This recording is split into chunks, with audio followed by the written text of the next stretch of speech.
Was ein Sound, ey.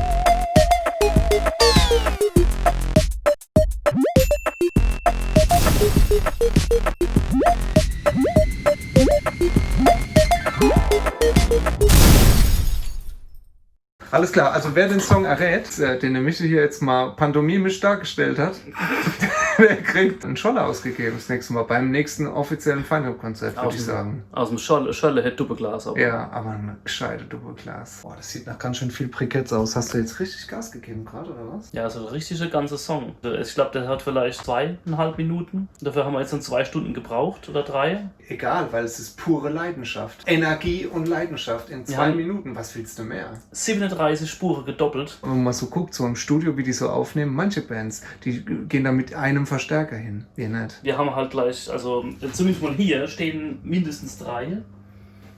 Aber wir haben noch ein paar Zimmer hier. Genau. Die sind all voll. Also wir haben hier was Schönes in hellbleu. Die macht eigentlich nur Für die G- und für die D-Seite. ja, den Verstärker hier. Ja. Und für die ganzen eher weichen, so crunchigen Parts, glaube ich, Da kommt natürlich unsere Orange. kommt der Orange. Ne? Ne? Genau, weil Blau war zum langweilig. Ne? Haben wir gesagt, nee, nehmen wir noch was Orange. Ja, das ist halt schon ein bisschen spritziger hier. Ja, der Orange, der sehr Farbton. gut. Ja, okay. Was wir genau aufnehmen, das können wir leider nicht verraten. Ja, ich hoffe, dass da jetzt nicht so viel auf diesem Monitor zu sehen war, von dem, was du eben gefilmt hast. Ja, man dürfte es vielleicht zeigen, aber dann müssten wir alle, die es angeklickt haben, wahrscheinlich mit dem Gesundheitsamt nachverfolgen und mundtot machen oder sowas. Ne? Ja, irgend sowas. Ja. Lasst euch überraschen, es wird unglaublich.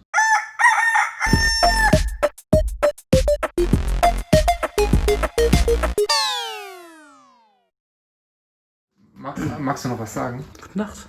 Schlafen's gut.